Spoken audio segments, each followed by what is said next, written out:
গাজার আগ্রাসনকে জাতিসংঘের গণহত্যা আখ্যার পর সামনে এসেছে জেনোসাইড ইস্যু। মানদণ্ড নির্ধারণ বেশ জটিল, মত আন্তর্জাতিক আইনজ্ঞদের। যুক্তরাষ্ট্রের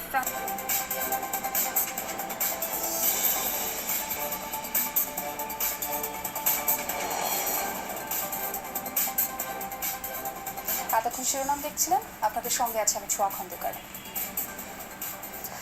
ন্যাটোর মতো প্রতিরক্ষা চুক্তিতে আবদ্ধ হলো সৌদি আরব। যৌথভাবে জবাব দেবে দুই পক্ষই। পারমাণবিক শক্তিধর ইসলামাবাদের সাথে রিয়াদের চুক্তিটিকে ঐতিহাসিক আখ্যা দেওয়া হচ্ছে। বলা হচ্ছে পারস্পরিক প্রতিরক্ষা সহযোগিতা বৃদ্ধি এবং কয়েক দশকের পুরনো নিরাপত্তা অংশীদারিত্বকে শক্তিশালী করবে এই সমঝোতা।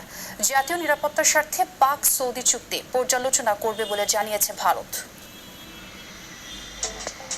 Big dreams start small. From getting your domain to creating your website, email, and online security, we've got you covered. You don't need to be a tech expert. You just need a starting point.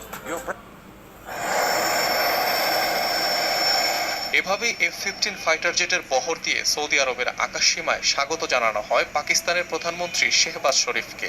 কেবলমাত্র বিশেষ রাষ্ট্রীয় অতিথিকেই এমন সম্মাননা জানায় Saudi royal air force. বুধবার রাষ্ট্রীয় সফরে রিয়াদ যান পাক প্রধানমন্ত্রী। যুবরাজ মোহাম্মদ বিন সালমানের সঙ্গে দ্বিপাক্ষিক বৈঠকে অংশ নেন তিনি। এরপরই মধ্যপ্রাচ্যের অন্যতম শক্তিশালী দেশটির সাথে প্রতিরক্ষা সংক্রান্ত ঐতিহাসিক চুক্তিতে স্বাক্ষর করেন শেহবাজ শরীফ। চুক্তি অনুসারে সৌদি আরব কিংবা পাকিস্তান কোনো একটি দেশ বহিঃশত্রুর হামলার শিকার হলে সেটিকে যৌথ আগ্রাসন হিসাবে দেখবে রিয়াদ, ইসলামাবাদ।